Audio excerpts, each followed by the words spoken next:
Hello, I welcome you to our discussion on Indigenous Hands, the Indigenous Voices today, which is brought to you by Save the Deaf and Endangered Languages Initiative. So, we talk about the hands and the movements that the vocal articulators make. I'm going to be using that word that way, the vocal articulators. The movements and the activities that they get involved in to produce speech are comparable and similar to the movements the hands, the fingers, could make to produce a sign. And so we talk about the handshapes.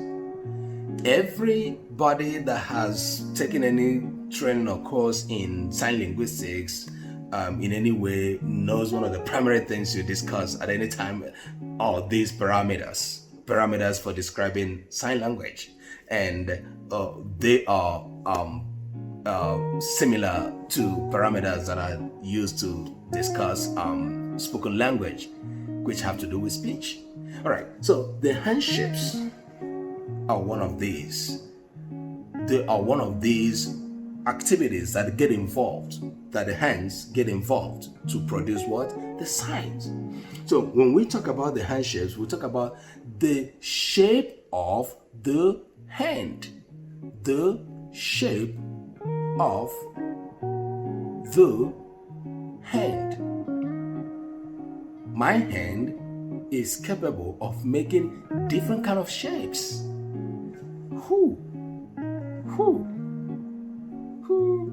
Whatever shape I make, my hand, my finger, every one of these can mean something.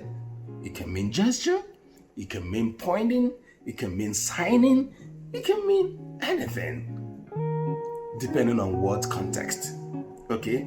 But in the context of child language development, it is so essential to know that whatever handshake the child could also make can mean anything. Maybe to the child, to the mother, to the environment, in an enabled environment for child language development.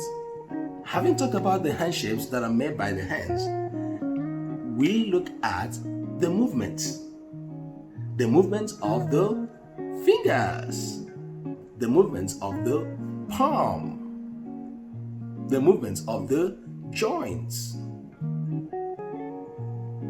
These are all the movements that get involved in language production or sign language production as it applies to a deaf child.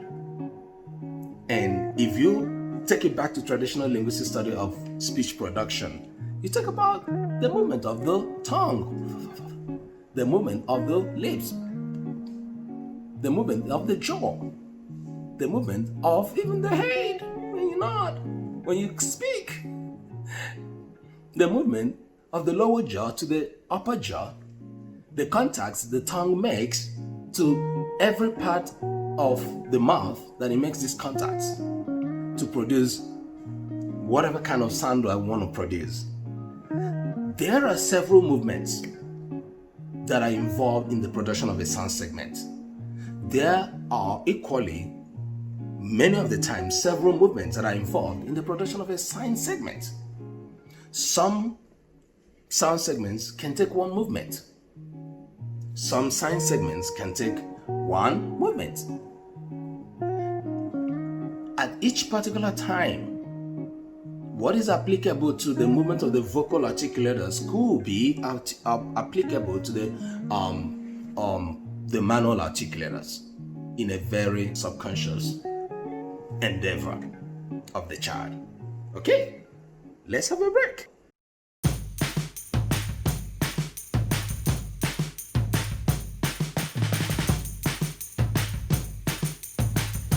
The fingers, the palms, the joints all have different movements they make to enable us to produce signs, as much as the mouth, the lips, the tongue, and the teeth, and all other parts have different movements they make to enable us to produce speech. Okay, The next thing we look at is types of movement.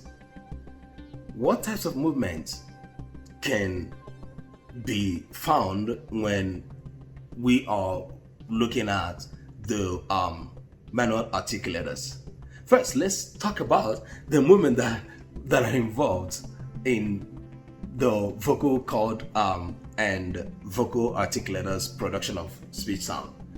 We were taught that for the first time, we heard that even when we kind of speak, but we don't know that the tongue is capable of moving up in the mouth, hanging at the roof of the mouth, or down at the base of the mouth, or sideways, and touching one part of the mouth or the other to produce some sounds.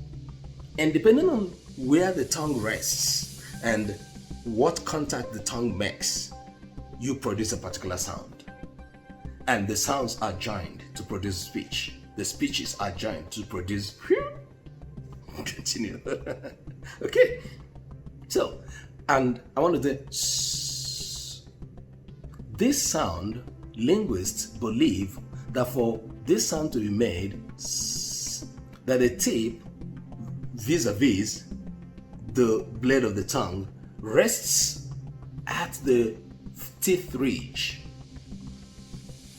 the alveolar ridge, and giving a way for the air stream to pass through the sides of the mouth and make what? A hissing sound. And this sound is called fricatives. There are different kinds of hissing sounds we can make, the fricatives, depending on where the tongue rests. Linguists go to the extent of trying to describe each sound segment and what they mean. So, the same applies to our manual articulators when the hand, the fingers, and the joints make some movement. We have the flexion and extension movements, vertical and horizontal. This can be made by the palm, it can be made by the finger, it can be made maybe by any other part of the body. But most especially, a typical example of the flexion and extension movement is the movement I'm making with my palm. We have the abduction and adduction movement, which is also like throwing away something and bringing it back. Throwing away something and bringing it back. When you are making a movement out of your body, it is abduction.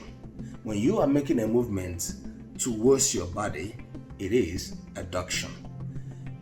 Signers make these movements without considering what terminology and nomenclature it bears. It doesn't concern them. What concerns them is they are signing and making a meaningful gesture of doing the work they are called to do. Okay, deaf signers, sign language interpreters, you abduct every time you make signing movements, every time you sign.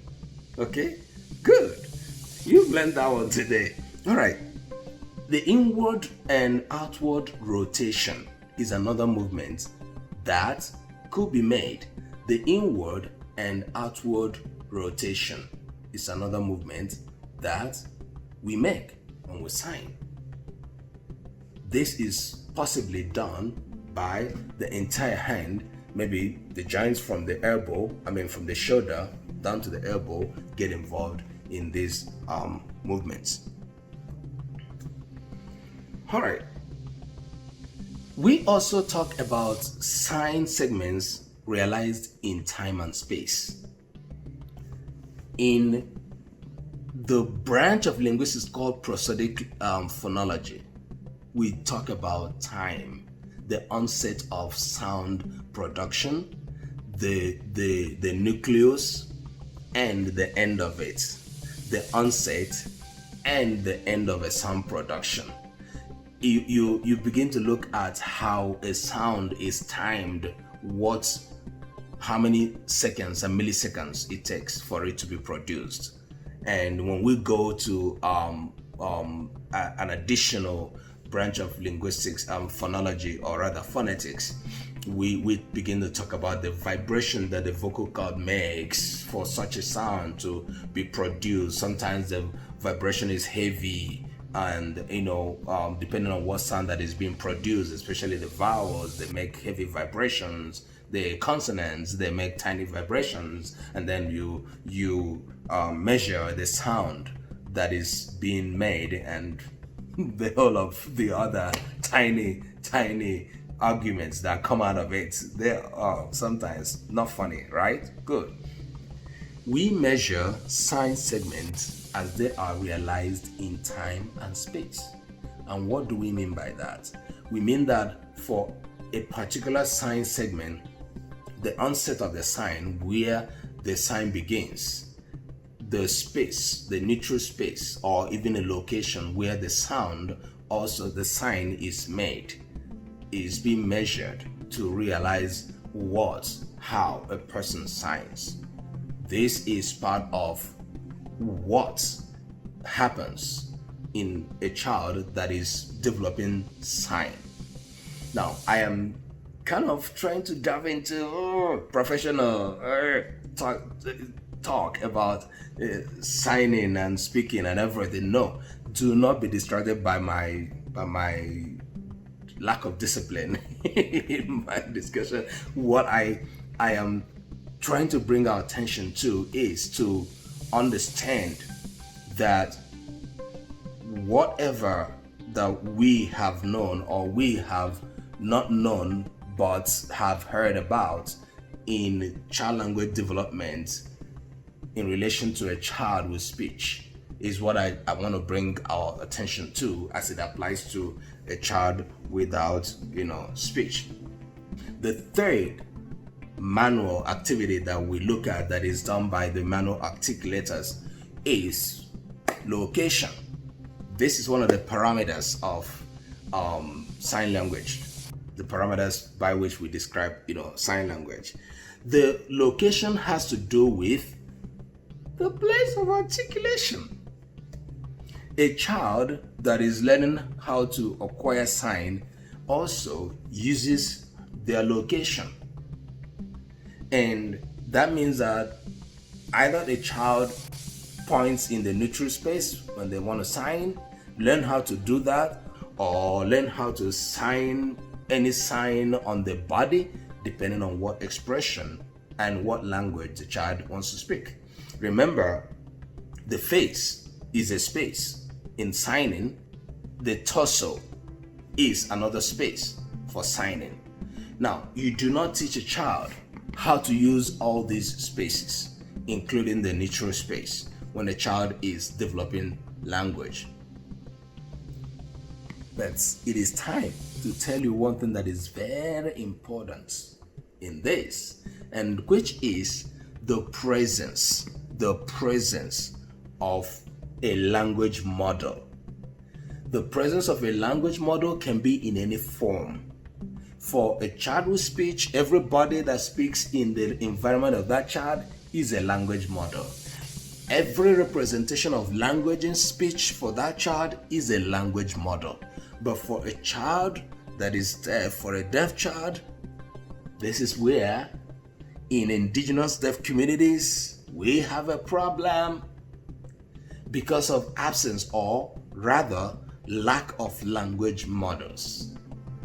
Child development, incorporating the manual articulators, has to do with the efforts the child makes in making these expressions happen, but with the help of a language model. I know that this might be sounding a little bit abstract when I deviate, go into the aspect that you don't know what I'm talking about. Don't worry. What I'm talking about is that the child that is growing up with speech gets involved in child language development activities that happen with the vocal articulators. They're the same with a deaf child that is growing up without speech in an environment where there is a language model. And in that case, it has to be a sign language model, because this is what it is. The child begins to do what this other child does because the child is wired for it. So every child, every human being is wired for language. Whether you speak it out with your vocal cord, you speak it out with your manual articulators, every human is wired for language. So today, I know that I have come to drop some new knowledge about child language acquisition, and I am particular about how child language development is described in our African linguistics. So my message and my discussion today goes to the African linguists that it is high time we have understood that child language development is the same as it is with children with speech and children with sign. And children with sign. All right. I hope to continue with this topic in the next week, and I hope to see you here again. Go ahead and keep sharing our videos, and please encourage people to watch these videos and learn, so that we will join hands to develop that deaf child that is born in our indigenous deaf community.